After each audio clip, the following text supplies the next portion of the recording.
Before we start the podcast, we wanted to let you know about WestOS.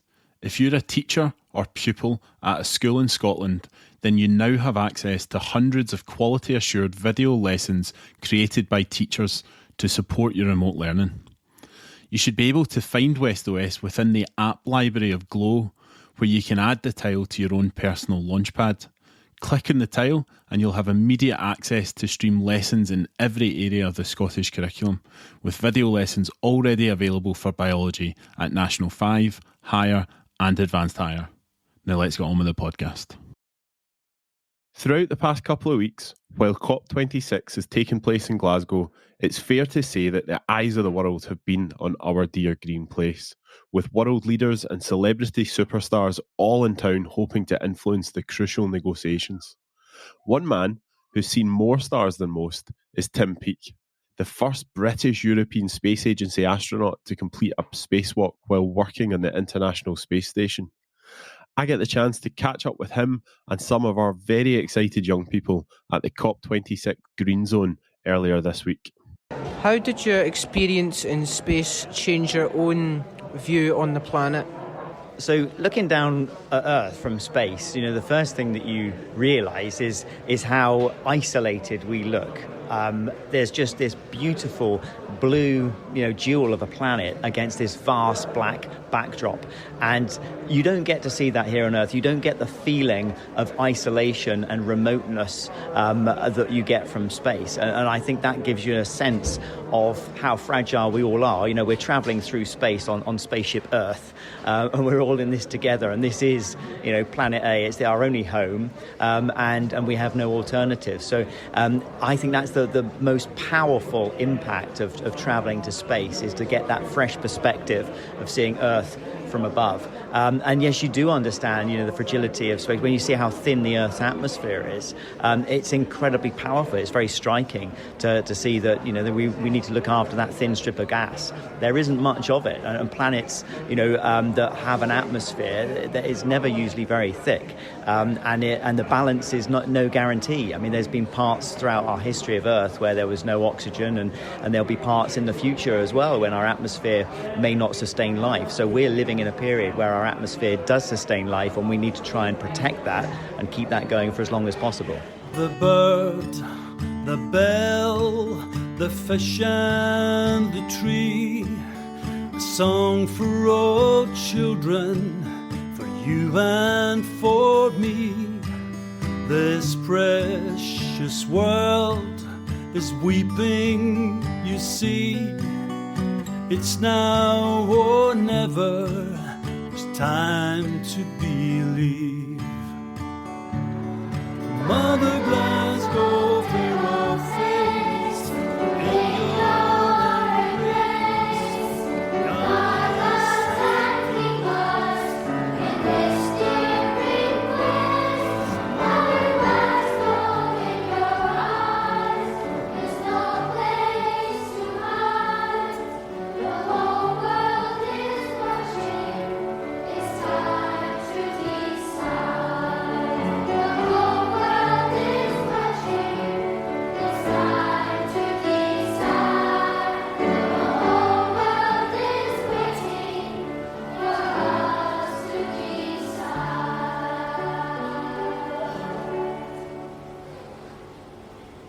So we've just heard from Tim Peake talking about his fresh perspective on Earth, having gone into space. Mm-hmm. You've been to a lot of remote places, Doug. Has that changed your perspective on the planet? It's interesting, Paul. I used to say that, what got me going underwater was that there was two frontiers back in the 60s. There was going into space and there was going underwater. And there was no way I could get into space, but I could go underwater. In a way, you could think of going for a dive like going for a spacewalk. You've got to put on all this special equipment in order that you can go out, even for just a few minutes, into what is basically a completely hostile environment for human beings to live in. And so that's what makes even the simplest dive really exciting, because you are going into this foreign environment, which, unless you've got all that equipment on, you wouldn't stand a chance of experiencing. And that underwater took me, yes, to all these places all around the world and all these different habitats underwater. And it has been a wonderful privilege. And again, it's a bit ironic where we're all talking about being careful and thinking about flying and all the rest. But I do think that travel broadens the mind in a way that nothing else can. But the slower you travel and the cheaper you travel, the more you will see.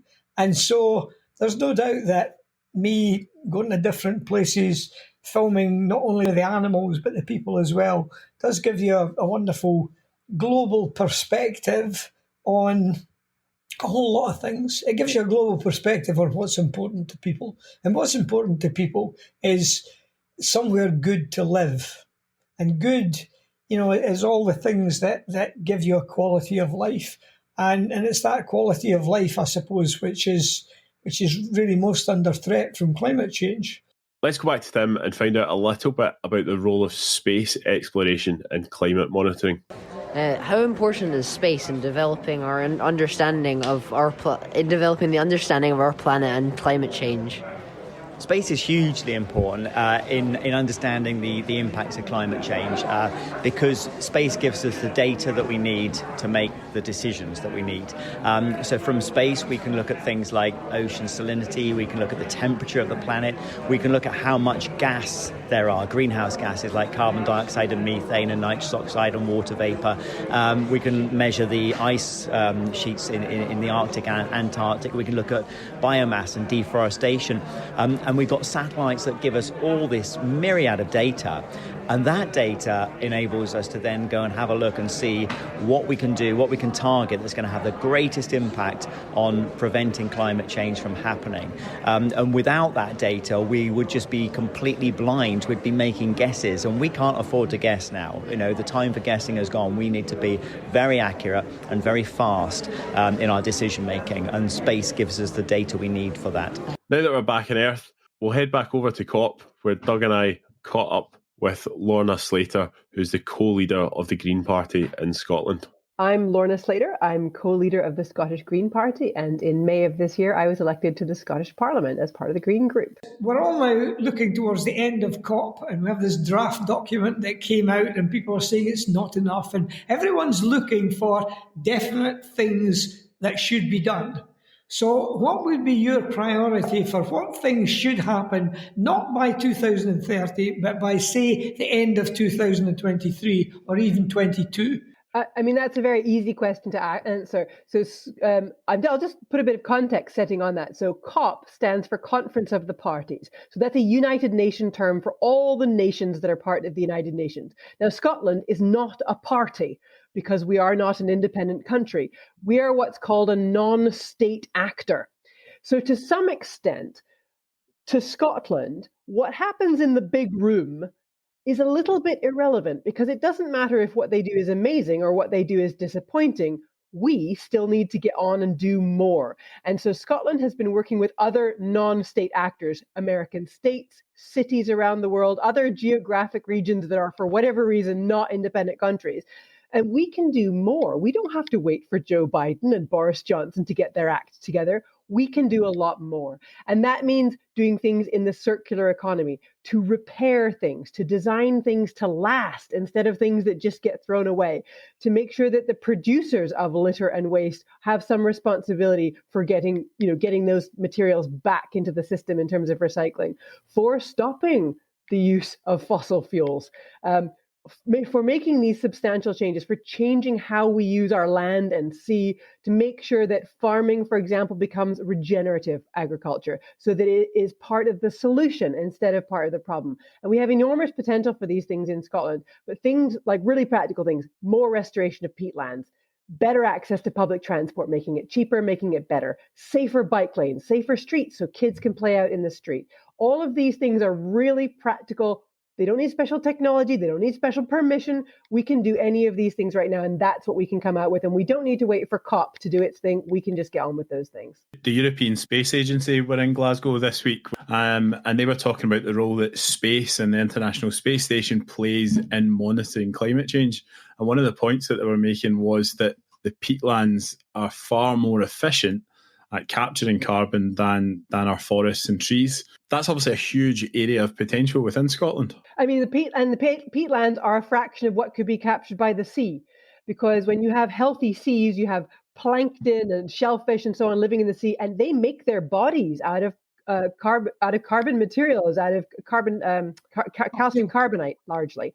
They absorb, so a healthy sea absorbs even more carbon out of the atmosphere than our peatlands do.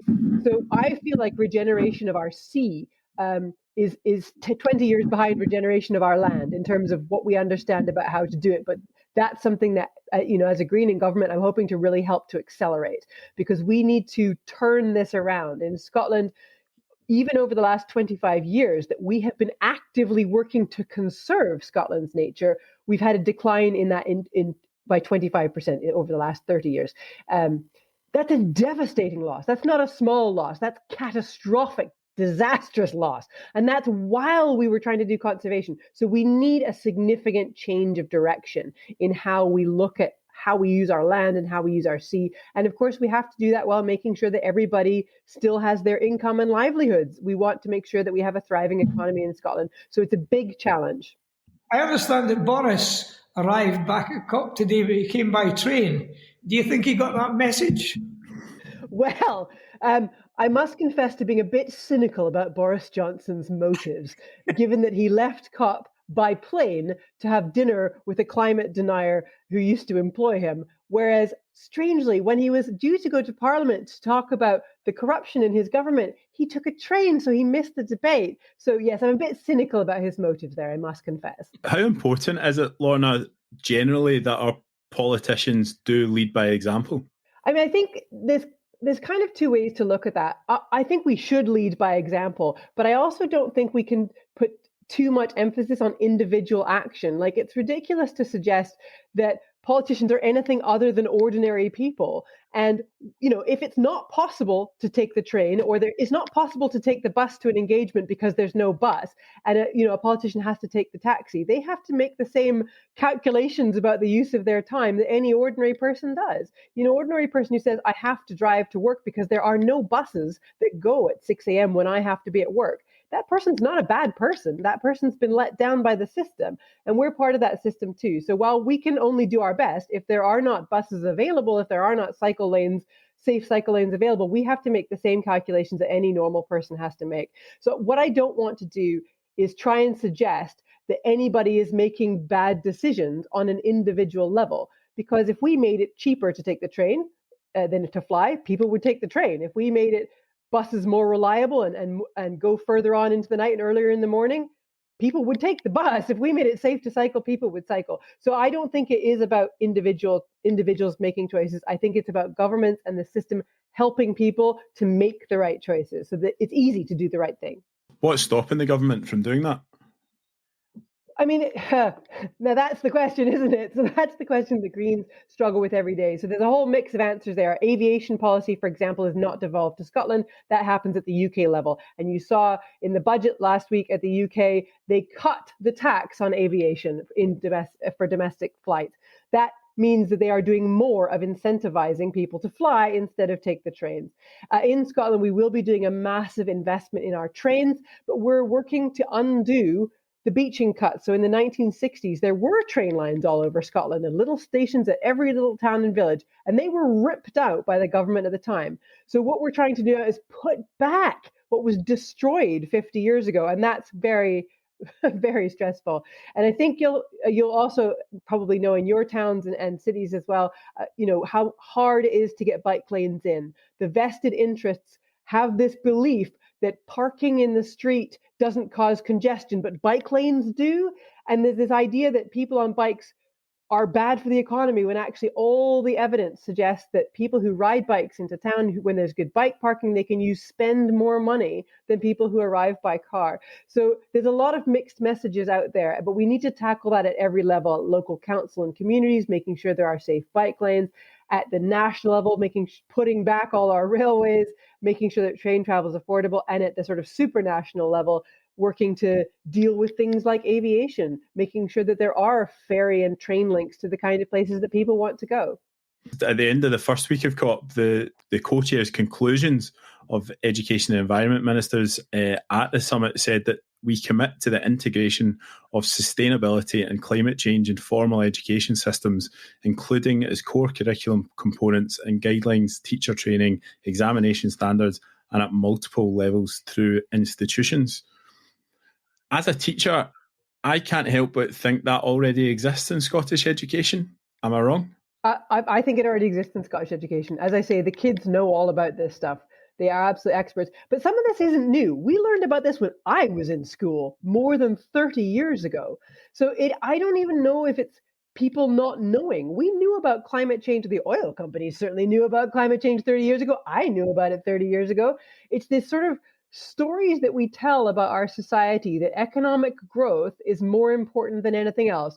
It doesn't matter if you're poor and starving. Economic growth, it doesn't matter if our nature is being destroyed. Economic growth, it doesn't matter if our planet's biosphere is breaking down. Economic growth. And it's actually, but is economic growth delivering what it should deliver? We still have hungry children. We still have people who can't afford medical treatment or who can't access medical treatment. We still have people who can't get social care. Our environment is collapsing around us. Maybe economic growth isn't delivering the good that it should be delivering. And by that, I mean economic prosperity, not just growth, but making sure that everybody benefits and making sure that we can have prosperity long into the future, because destroying our biosphere will end our prosperity very quickly. So does that make you a believer, Lorna, in what I've heard termed as donut economics? Absolutely. I mean, it's very simple mathematics. We cannot use resources faster than they can grow back. That's simple, basic mathematics. We have to live within our planet's budget in the same way that any person has to live within their budget. You can't spend more than you earn, and we can't destroy the planet faster than it can heal itself. But we've already destroyed it so quickly that the phase that we're at now is that we have to actively regenerate it. It isn't enough for us to sort of stand back and stop destroying. We need to rebuild it and regenerate it. And fortunately, there's a lot of expertise in how to do that. So this is the kind of good news story. We can do that. And while doing that, we can create tens of thousands of jobs in forestry, in peatland restoration, in regenerative agriculture, in regenerating our seas and regenerative agriculture, all these things. There is enormous potential for long-term jobs, for economic prosperity, for homegrown food, for all these wonderful things. We just have to focus our energy on it.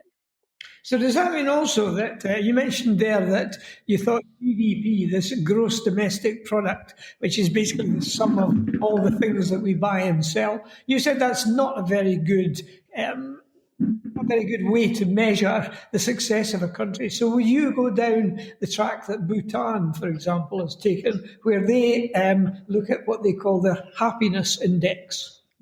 Yeah, so the First Minister has committed to a well-being economy in Scotland, and that's where we'll prioritise. So this is the GDP element is one element where the Scottish Greens disagree with the Scottish Government. So the Scottish Government will continue to use GDP as a measure for now, although the Scottish Greens don't agree with that, but that's one of those areas we've just agreed to disagree on. But within the cooperation agreement between the Scottish Greens and Scottish Government, Scotland will come up with a dashboard of well-being indicators. So other countries like New Zealand have this. And it's about how easy people find to access healthcare, how well-paid jobs are, whether social care is meeting people's needs, whether people are able to afford healthy food, whether they can afford to heat their homes, that kind of thing. So we will create this dashboard of well-being index. And then once we have those metrics, once we can measure all those things, then we can work out how government policy is actually benefiting people, which is brilliant. So yeah, we've already taken steps in that direction, and I know it's something the First Minister believes in. Well, that's interesting. I mean, I think I agree with you. It sounds wonderfully simple. And whenever anyone conducts a survey of where's the best place to live, it's all those sort of things, ease of getting into the countryside, ease of, pedestrianisation, is a good place to live in terms of friendly neighbours, all this sort of stuff. That's what's really important to people, rather than just this simple idea of how much money they have and how much money they spend. Absolutely correct. I mean, there's a sort of minimum. Living in poverty is terribly stressful and a terrible grind and bad for your health. So you don't want anyone to be in poverty, but beyond a kind of minimum level of comfort, you're right. Your happiness index doesn't get any better by owning more stuff. In fact, owning more stuff, there's lots of evidence to show that makes you more miserable. That once you're, if you're not in poverty, if you're comfortable on a living wage, then what you really need is connection with your community, green spaces, time. What you want is time to spend with your family and friends, to play footy in the park, to sit in your garden and read a book, all those wonderful things that really make life matter. The idea that the perfect life is to work an 80-hour week so you can buy more stuff is ridiculous. And also, I think it's out of date. I don't think young people think like that. I think the new generation are not so interested in those conspicuous consumption status symbols. They want a job that's meaningful. They want enough money to live, of course, so that they're not in poverty. But then they want to spend time with their kids and their friends and, reading the latest book and watching the latest film. Of course, those are all the good things in life. And why shouldn't we have an economy that means we can enjoy the good things in life?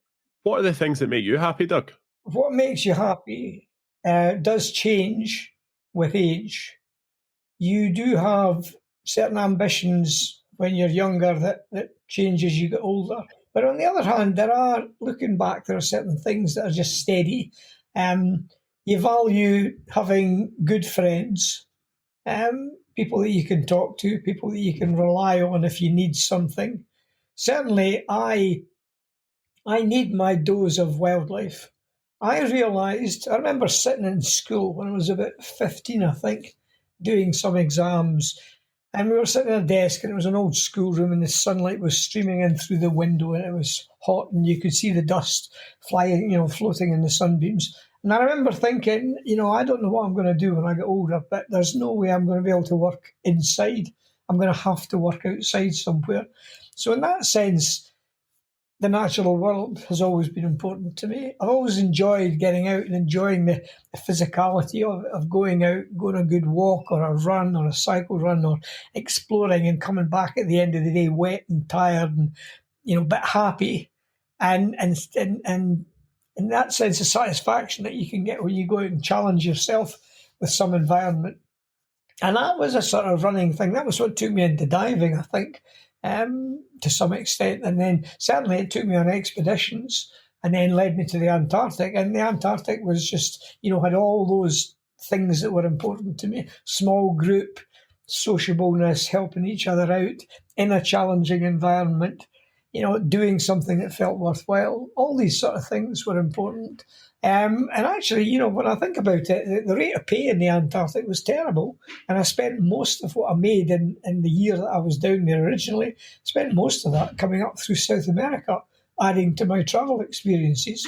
So, but at the same time, I would be lying if I said that that the income that I've managed to make or the earnings that I've had from filming have been very good. And I'm now in a contented place at the age that I am, feeling that I've got lots of options. I think the only thing that making lots of money gives you is the freedom to do the right sort of things.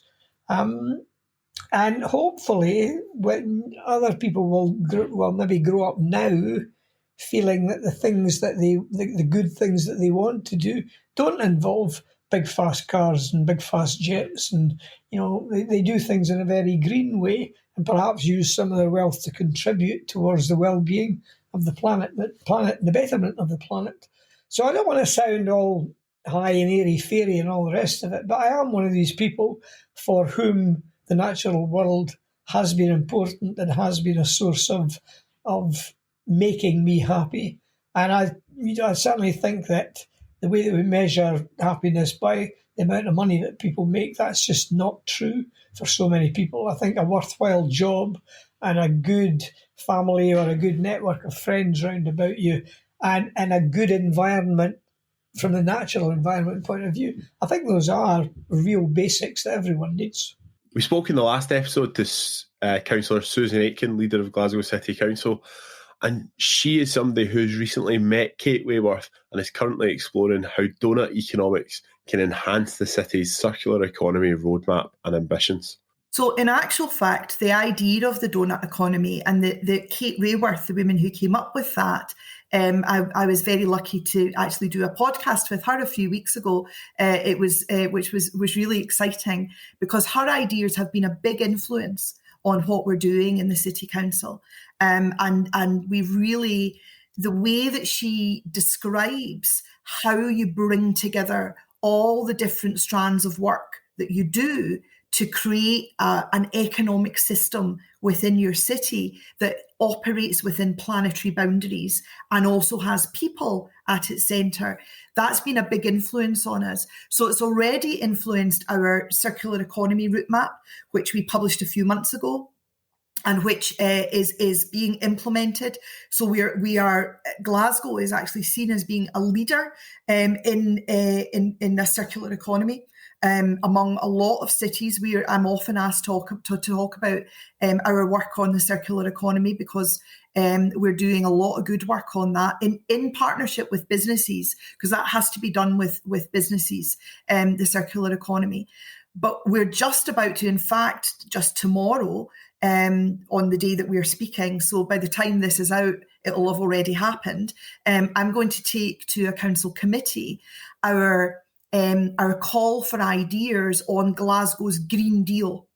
And so we've pulled together a plan, which it's not a new strategy, because lots of the things that are in it are things that we're already doing or building on what we're already doing.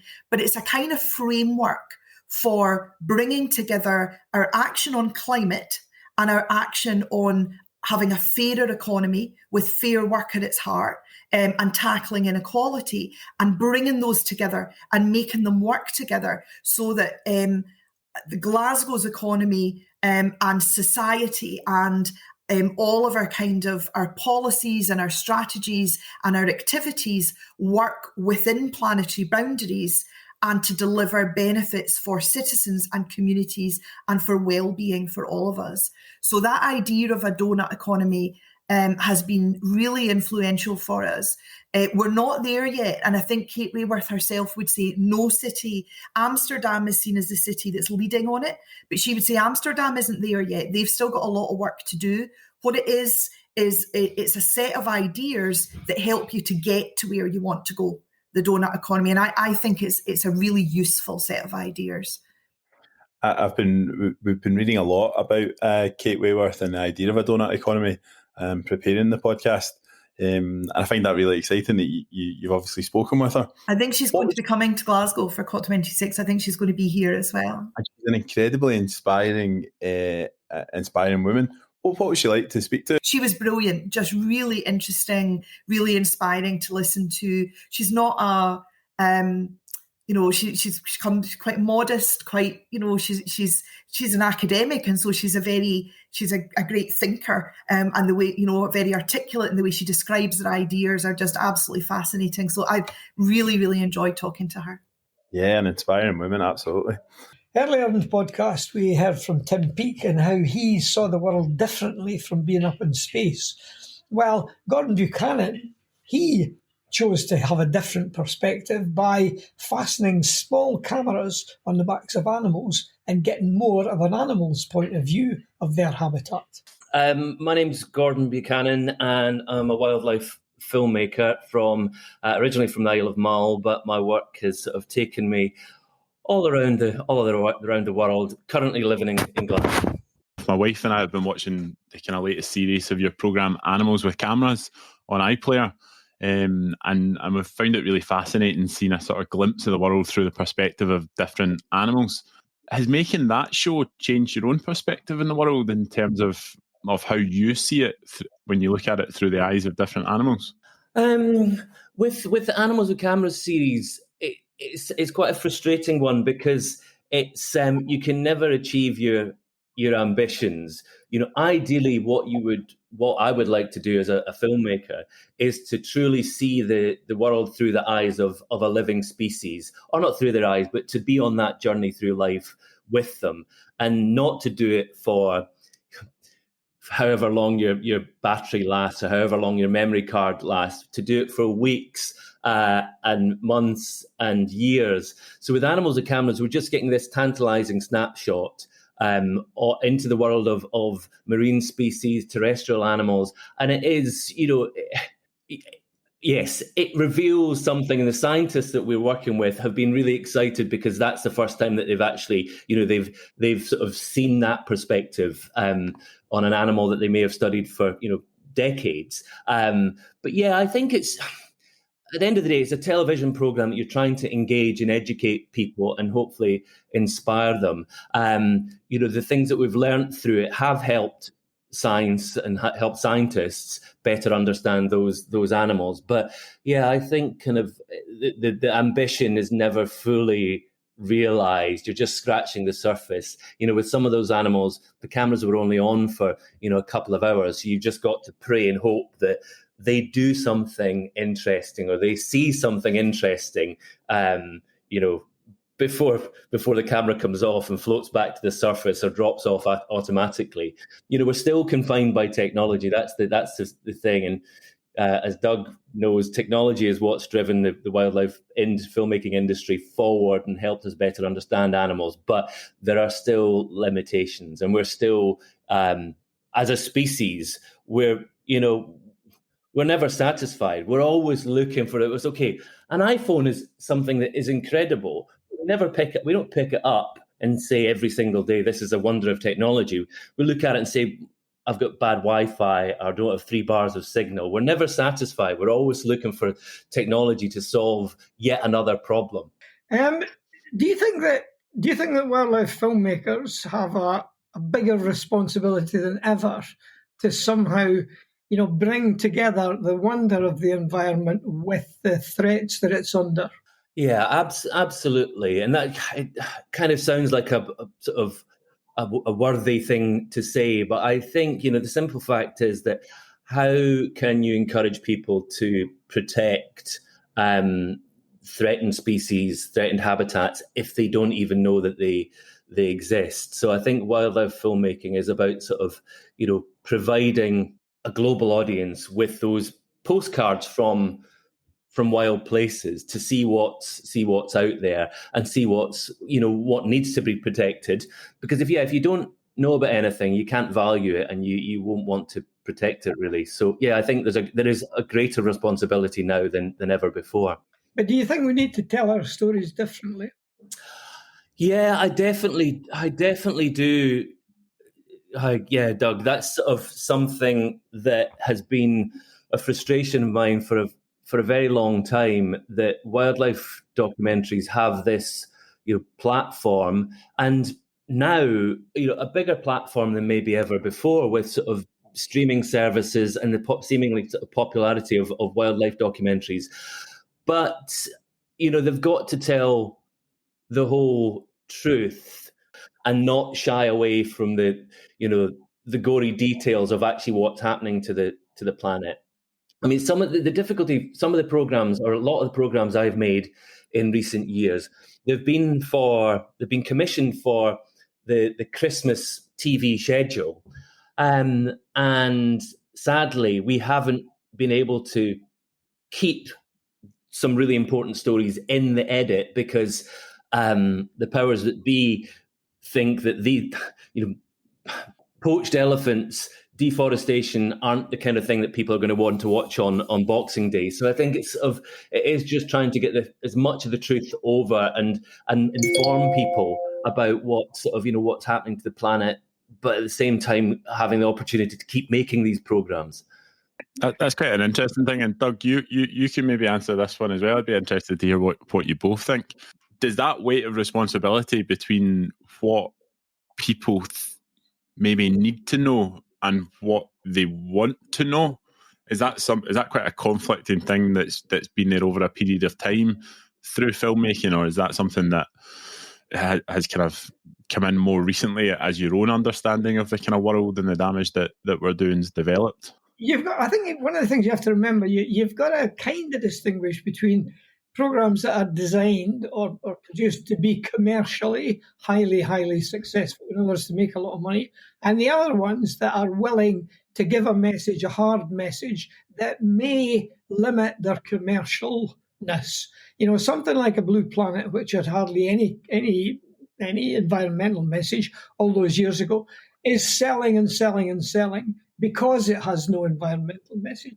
If that had been made with a strong environmental message, then it would have dated and it would have been harder to sell over the years. And what's interesting now is that there's such an awareness of climate change and such a responsibility being pulled on people like the filmmakers and particularly David Attenborough, for example, that they have to stand up and nail their colours to the mast. And that is bringing out a whole lot of a new way of filmmaking, new ways of telling stories. And the big broadcasters are going to have to accept that that will maybe put a limit on the commercial earning potential of that program that they make. But it's hard to know because the commercial streamers, Netflix, what have you, they're selling to all over the world.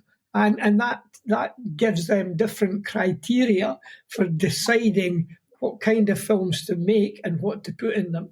I think there is going to, hopefully, there will continue to be these different, sort of two different types of wildlife programming, sort of some that sort of aren't addressing the issues, but maybe show the wonder and sort of the beauty of the natural world, but others that are, they don't even have to be, it's not about hard hitting, it's just about telling the truth and not shying away from the hard facts. But, you know, we're looking at, if you think of the global audience, we've got a whole new generation of people that very soon will be the people in power. But even at this point, they might watch some of the programs that are available on streaming services about the natural world and think, why aren't they talking about climate change? Why aren't they talking about deforestation? Why are they talking about sort of acidification of the oceans? So young people are better formed when it comes to the environment and the climate and the future of the planet than any other generation before.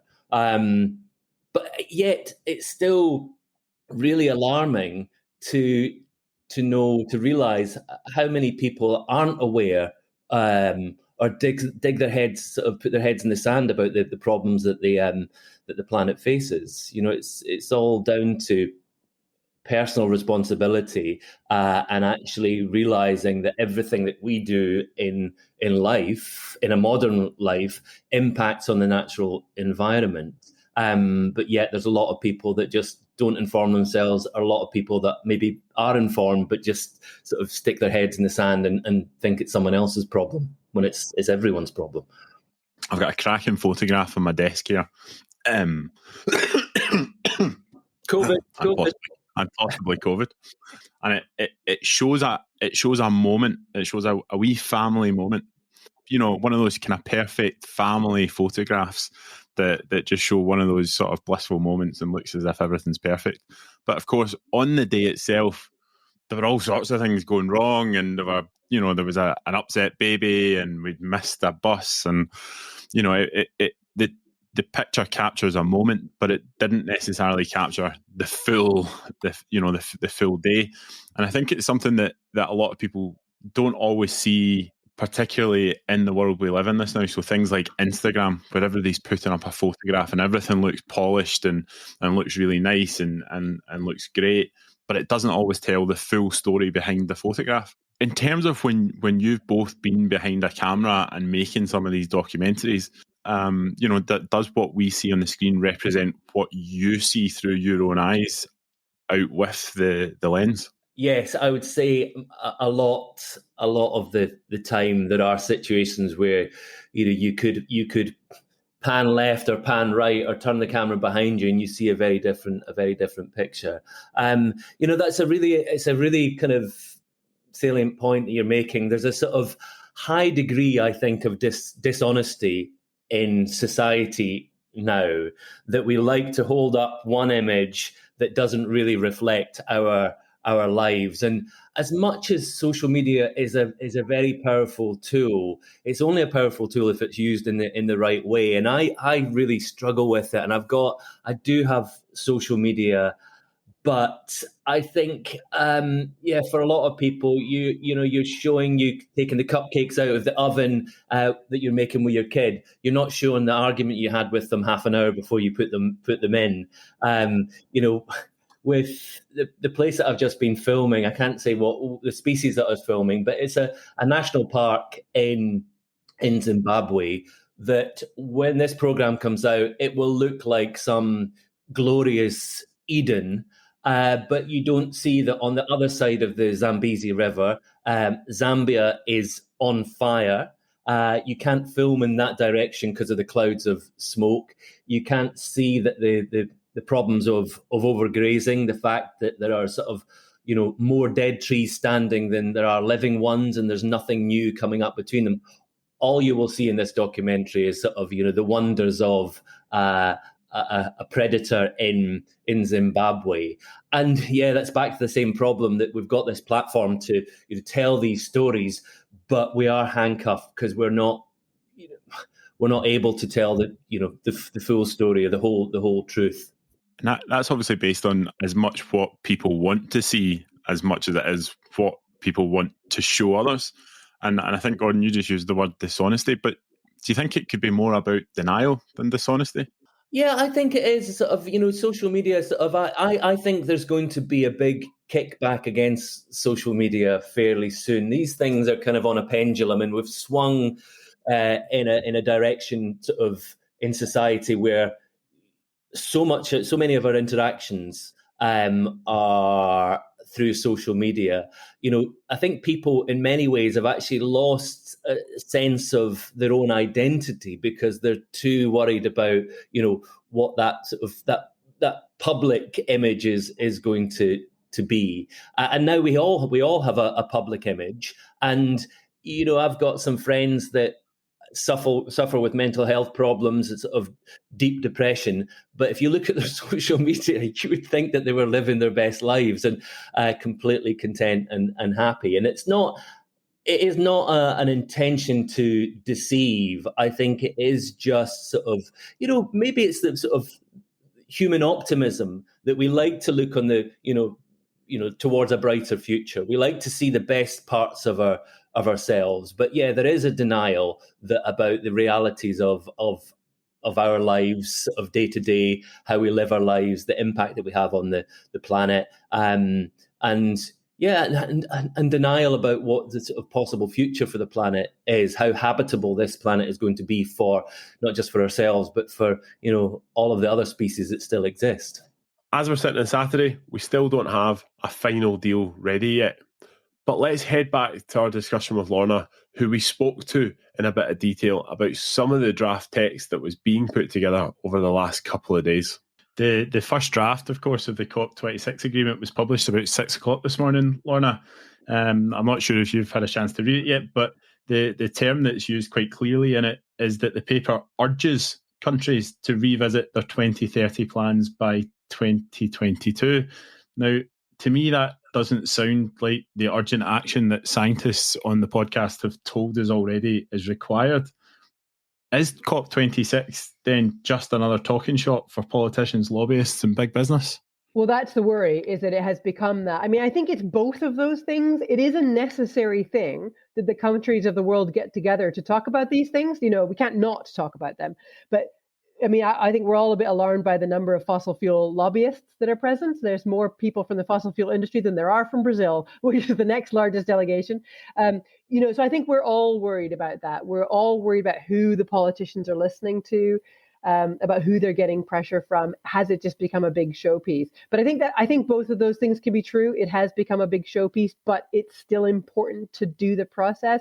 I mean, that section that you just read out, we were discussing that this morning at our meeting with the Greens. And I mean, I think the point of that was that a lot of countries have made commitments into 2045, 2050, 2070, even some of them. And so what that paragraph is meant to do is go, okay, well done, team, on your long-term goals, but what are you doing in the next decade? What are you doing now? So what that's meant to do is just give everyone a bit of a kick up the bum about what they're doing in the near future, which is, of course, what everybody needs.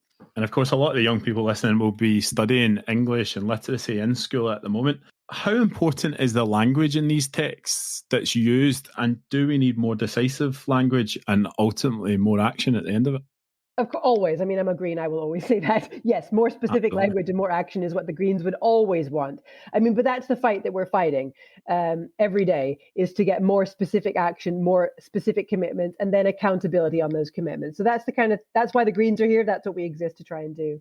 And it looks as if, and I'm sure you'll be able to tell me if I'm wrong in this, but it looks as if we've also this morning had the first ever mention of fossil fuels in a UNFCCC treaty text. I heard that. Is that true?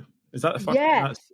If that is in there, because that has been one of the criticisms of it, is it has never mentioned, the fossil fuel industries have lobbied to the point that they were never even mentioned as the problem, because they don't want to be seen as the problem, even though they're the problem. No, so that is groundbreaking to have that in there, that written acknowledgement that fossil fuels are the problem. Absolutely. And it does talk about speeding up the phasing out of coal and fossil fuel subsidies. What does the text mean by that? In the UK, for example, in 2017, that's the last number which I have data for, the UK subsidised oil and gas industries to the tune of £10.5 billion. So basically, a lot of these big oil and gas companies, not only do they not pay corporation tax, we give them taxpayers' money. And we do that through tax breaks. For example, aviation companies don't pay tax in the UK, don't pay tax on their fuel. So if you drive a car, you pay tax on your petrol because, it pollutes. And you pay your bit to try and, mitigate that. But aviation companies don't. So there's all this taxpayer money, the public money that goes to supporting them. And, when people talk to me about, because that's the first thing everyone asks, well, who's going to pay to mitigate the climate crisis? How are you going to pay for that? It's like, well, the first thing we do is stop lobbing money at the oil and gas companies. Stop giving them the money and use that money to build buses and cycle lanes and make sure our schools are well insulated, like all this really basic stuff that we could be using that money for. So yeah, it's infuriating. So that's what that's about, is making sure that the money, public money, the taxpayer money that you pay, isn't going to making the problem worse and is instead going to making these significant changes we need to make things better. Why have we been subsidising these companies? Are they not profitable? Interesting question. I would like to know that too. It's because they have really, really powerful lobbying interests. I mean, there's a reason that it's cheaper to fly to London than it is to take the train. And that's because the oil and gas and aviation industries lobby relentlessly. And you've seen this week in government, in Westminster, some of the lobbying techniques. They buy politicians. They give them hundreds of thousands of pounds to go. Politicians, they pay them to go into government and argue for what they want. We know, for example, the Conservative Party took £400,000 off the oil and gas industry. Well, whose side are they on then, right?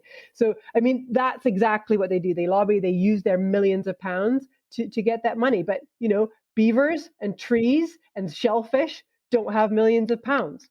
So they can't compete. I was speaking with some school kids today from Clydebank, and they were saying, what can we do? What can we do? And I said, politicians, people like me, we work for you.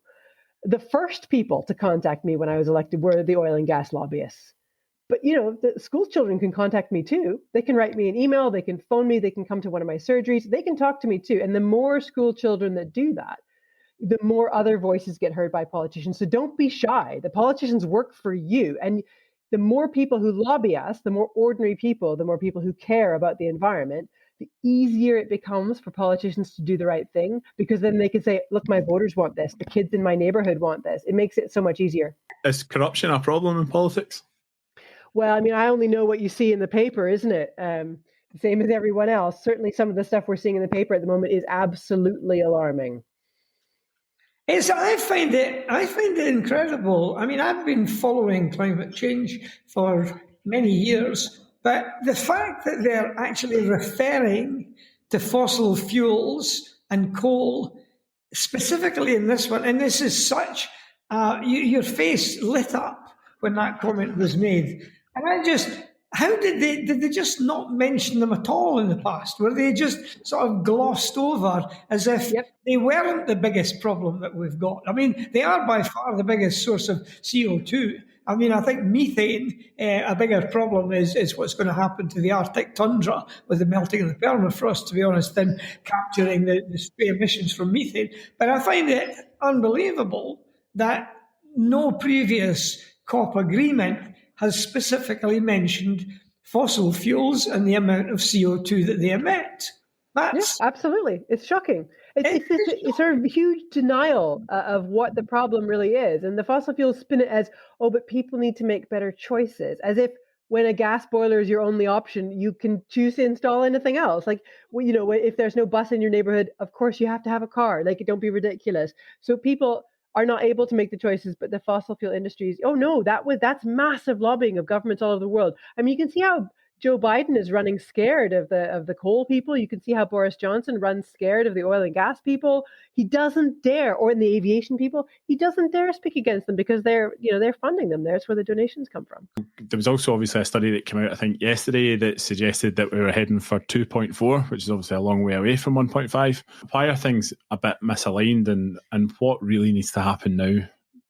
Well, I mean, I think these sort of numbers that are coming out are genuinely terrifying. The Paris Agreement didn't agree 1.5 degrees because 1.5 is safe. 1.5 is not safe. Millions of people will still lose their homes. Possibly, many people will lose their lives and their livelihoods at 1.5. 1.5 is bad. But like 3 degrees is apocalyptic. 3 degrees, all the coastal cities of the world are underwater. There are worldwide food and water shortages. There are sort of natural disasters all the time. 3 degrees is devastating. And what we've got to know is that there is already enough carbon in the atmosphere to drive us to 3.5 degrees. So it isn't just a question of gradually reducing. We have to stop putting more carbon in the atmosphere right now, and at the same time, pull out of the atmosphere a lot of the carbon that's already there. So, so these numbers that are coming out are genuinely terrifying. And every 1/10 of a degree means thousands of lives endangered, means food supplies endangered, water supplies. It means more species extinct. And that is what frustrates Greens, is this lack of urgency when people are like, oh, we'll do a bit. But doing a bit, failing slowly is the same as failing fast. Acting too slowly will kill us all. So these are devastating and pretty terrifying things. But that is what I wanted to kind of emphasize, is that what the parties agree doesn't limit the rest of us on what we can do.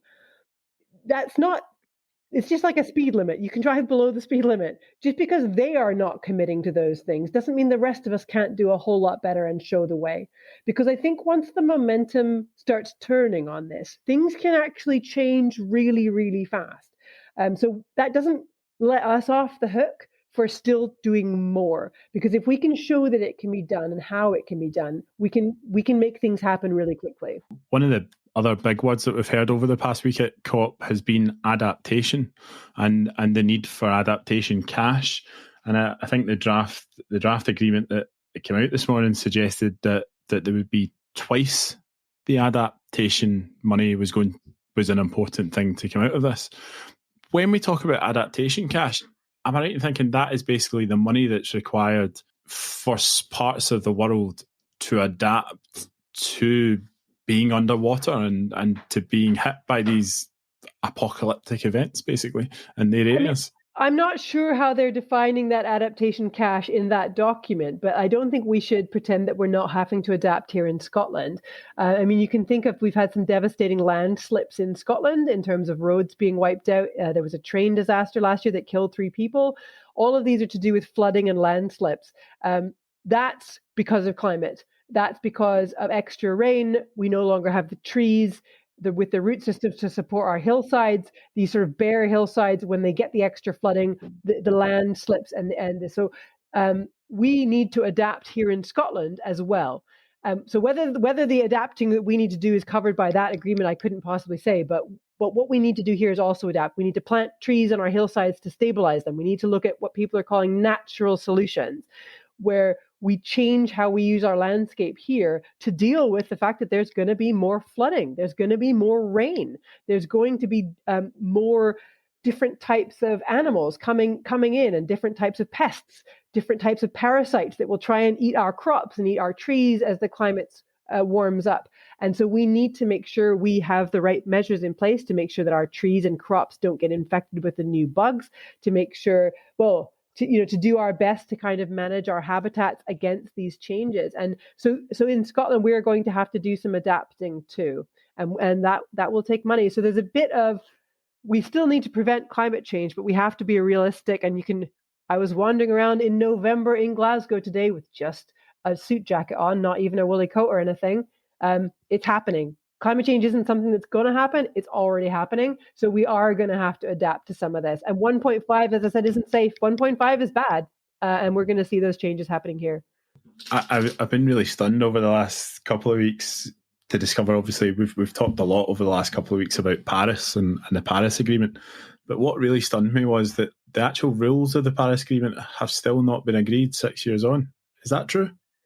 That might be true. I don't know the ins and outs of it. I mean, what I do know about the Paris Agreement, so I was lucky enough to get to go to the Antarctic a couple of years ago, and I went with Christiana Figueres, the woman who is largely responsible for making the Paris Agreement happen. Wow. The context of the Paris Agreement and what Christiana had to work with came out of the Copenhagen Agreement, which was before that, which was globally agreed to be a terrible disaster. And coming out of the Copenhagen Agreement, everybody in the world, the context that Christiana was working with was, can't be done. The developed nations and the developing nations can never agree on anything. There's no way we can ever do a global solution on climate. Nobody can agree. It can't be done. And that was the context. Now, Christiana, who's an amazing woman, had to take her team, who were very despondent after that result, and a world that said it couldn't be done.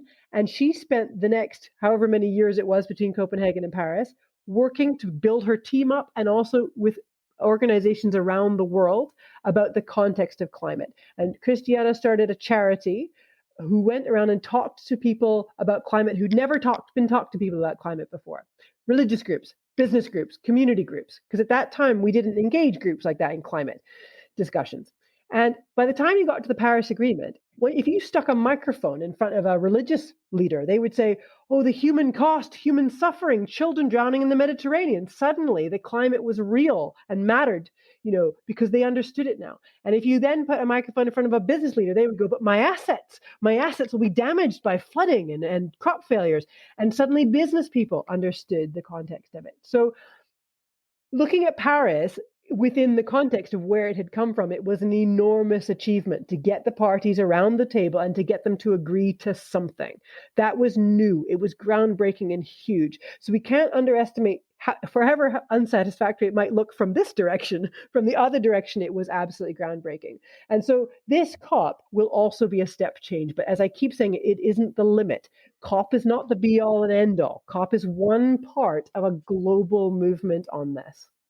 And I guess one of the great things that comes out of all of this is that we do start to have new heroes. Is that a strong word? And women like Christiana are inspirational characters that young people can go and learn about and take inspiration from.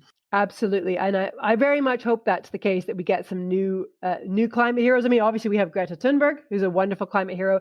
And there's young people, particularly young women from all over the world and the global south, who are doing wonderful work in this space. And as you said yourself, the age and gender of the activists outside versus the age and gender of the people in the room is a really stark difference of how people see the world and who is invested in what.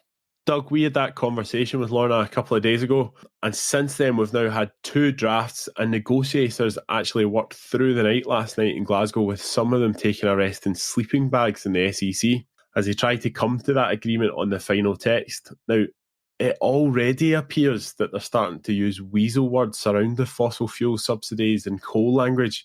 It's obviously great that they're recognising fossil fuels in the text, which they haven't before, but that doesn't really seem enough, frankly, does it? No, it doesn't. But again, it's where reality comes up against idealism.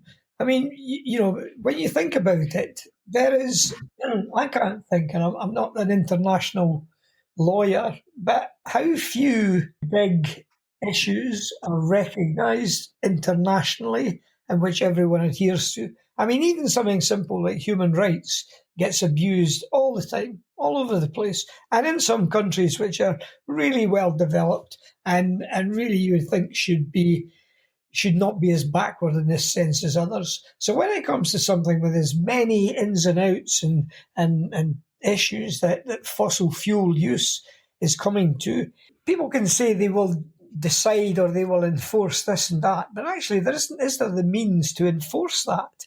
So it's a matter of, do you back off from this very strong language and get something out of them rather than the risk of them possibly walking away? But we have to be really, really careful. As you say, there are not only Weasley words, but there are Weasley concepts. And the one I want to see is the deal that is supposedly brokered or being brokered between China and America.